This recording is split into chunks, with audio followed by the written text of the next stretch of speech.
وما أرسلناك إلا رحمة للعالمين. Penjelasan ayat, dan apabila hamba-hambaku bertanya, wa idza sa'alaka ibadi anni, tentang aku, maka maksudnya adalah Nabi Muhammad SAW. Ya. Yang dimaksud hamba-hambaku adalah yang beriman, ya orang-orang beriman. Bertanya tentang aku, yaitu apakah Allah itu dekat atau jauh. Jadi pertanyaan itu, Allah di mana, jauh atau dekat. Maka katakanlah atau jawablah, Allah itu dekat dengan ilmunya, dengan kuasanya. Allah pun mampu mengabulkan dan mendengar setiap doa. Lalu disebut aku mengabulkan permohonan. Ujibu da'wat da'i dada'an. Dia adalah maksudnya mendengar dan mengabulkan. Jadi apapun yang disampaikan oleh seorang hamba kepada Allah Subhanahu wa taala pasti didengar. Nah, tinggal waktu dikabulkan, ya, bentuknya macam-macam. Ada yang sesuai dengan yang diinginkan. Ada yang kemudian diganti dengan yang lain, ada yang ditunda. Nah, penundaan itu mungkin ada hikmah. Jelas ada hikmah di dalamnya. Yang saya contohkan di mana-mana, misal kayak Pak Prabowo gitu kan. Dia misal tahun ini jadi presiden Indonesia. Itu berarti kan kamu menjadi saksi kalau dia itu berdoa 20 tahun untuk jadi presiden Indonesia. Dan ketika kita ngomongkan Musa alaihissalam gitu kan, Allah menjawab doa Allah menjawab doa Musa alaihissalam. Qad ujiba da'watuka ya Musa, telah terjawab atau dijawab doamu wahai Musa. Itu bukan berarti waktu Allah berfirman gitu terus besok atau lusa dikabulkan yang diminta Nabi Musa, tidak. Mufasir menjelaskan itu 40 tahun kemudian. Ya, sehingga ketika dikatakan aku mengabulkan permohonan, maka hakikatnya permohonan yang dikabulkan itu ya enggak terus sekarang atau besok gitu. Makanya saya kalau kajian sama anak-anak muda, saya bilang, kamu udah pengen duwe bojo sing soleh-soleha apa enggak? Mau gitu. Doa dari sekarang, boleh di SMP Pak, enggak apa-apa gitu. Karena terkabulnya permohonan itu bisa mungkin sekian tahun kemudian gitu loh. Tapi nek mintamu nanti ya bisa jadi kamu ketemu dulu dengan jodoh yang jelek dulu, berantem dulu, pisah dulu, baru ketemu sama yang baik gitu.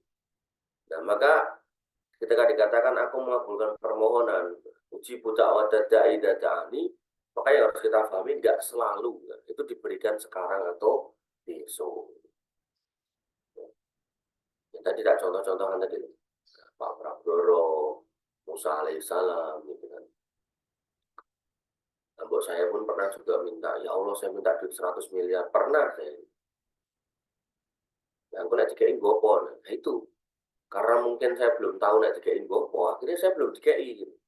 Khawatirnya nanti nak saya dikei terus saya nggak mau ngisi pengajian di mana-mana karena rumah saya detail sokai. Nah, sibuk ngentek duit. Nah. Tapi kalau mungkin saya udah punya agenda itu buat ini semua hal baik semua bisa jadi Allah kasih. Nah maka mintalah, minta orang bayar. Apa yang perlu mau minta, minta jodoh yang baik, minta anak yang soleh, minta. Gitu kan. Ada orang yang begitu nikah setahun, 2 tahun, 3 tahun, 4 tahun, 5 tahun nggak punya anak, baru dia minta anak.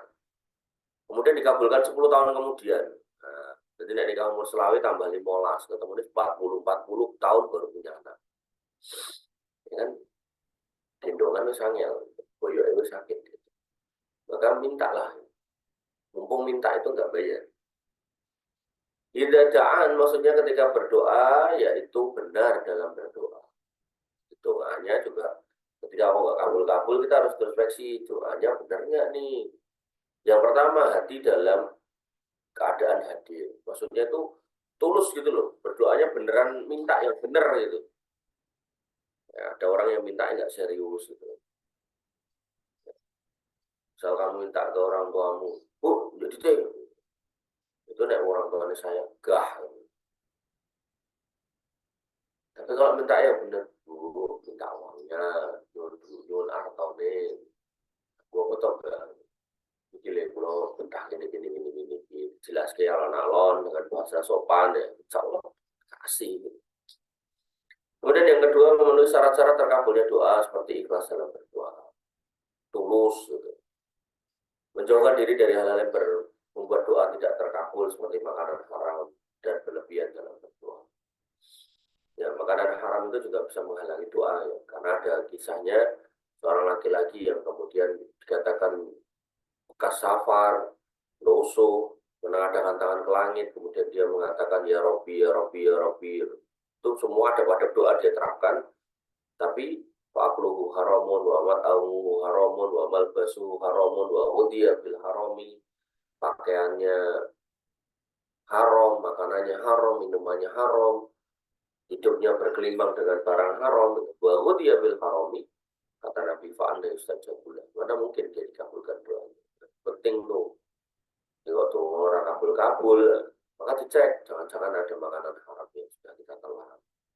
Jangan-jangan ada minuman haram yang sudah kita minum. Kemudian maka penuhilah segala perintahku, falyastajibuli, artinya jika kita mau taat dan patuh pada Allah, Allah akan balas dengan ganjaran pahala plus doa yang dikabulkan.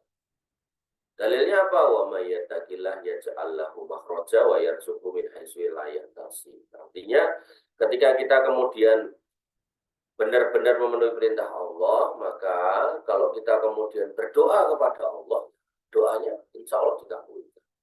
Itu sudah janji dari Allah Subhanahu wa taala, dan innallaha la yukhliful mi'ad, Allah nggak akan ingkar janji. Tapi ya tadi yang saya bilang, mungkin doa itu dikabulkannya sekian tahun kemudian. Nah, minta aja nothing tulus gitu. Kadang orang tuh sekarang pas butuh gitu, minta, ternyata nggak dikabul. Nah, nanti pas payah dikabul gitu kan, dia lupa kalau dia dulu pernah minta itu. Bisa jadi gitu, bisa jadi. Ya, maka sabar aja. Makanya Nabi SAW mengatakan aja bani amril mukmin itu, penakjuban urusan seorang mukmin. Jika sobatku syarok, kalau tertimpa yang jelek dia sobaro sabar. Wa idza asabatu khaira syakaro. Dapat yang baik dia bersyukur. Mintanya sekarang ya, belum tentu dikabulkan, ya, bisa jadi ditunda karena ada hikmah di situ. Ada hikmah di situ. Oh, minta anaknya sekarang nggak dikasih-kasih misalnya. Jangan-jangan nanti nggak dikasih malah anaknya dianiaya. Dan seterusnya. Maka yang harus kita pahami, semua hal yang Allah berikan kepada kita pasti ada hikmah di dalamnya. Lalu diperintahkan juga dalam ayat untuk beriman kepada Allah, wal yu'minu bi, yaitu meyakini bahwa Allah itu dekat dan mengabulkan setiap doa hamba. Bahwa Allah itu ada, gitu. Ya. Bahwa Allah itu nyata. Ya. Makanya di dalam sebuah hadis dikatakan barang siapa yang bersaksi bahwa tidak ada ilah yang berhak disembah selain Allah, Muhammad Rasulullah, gitu. Wa annal jannatu haqqun wa naru haqqun, surga dan neraka itu benar gitu. Wa nabiyuna haqqun wa anna Isa ibnu Maryam haqqun gitu kan. Ya, maka barang siapa bersyahadat seperti itu, punya keyakinan seperti itu, meyakini semua itu ada, ya, maka dia wajib masuk neraka ala makana minal amal, walaupun amalnya sedikit gitu. Walaupun amalnya sedikit, bukan orang yang amalnya besar banyak itu, maka akan tetap masuk surga dengan keyakinan seperti itu. Maka pentingnya iman. Jika ada yang diperintahkan dalam ayat dipenuhi, maka seorang tersebut berada di atas kebenaran, maka ar-rusdu adalah baik dalam berbuat. Jadi ketika kita paham benar, maka semua itu dalam rangka kita mendapatkan hidayah. Demikian yang bisa kita sampaikan dan kita diskusikan. Kurang lebih mohon maaf. Assalamualaikum warahmatullahi wabarakatuh. Assalamualaikum warahmatullahi wabarakatuh.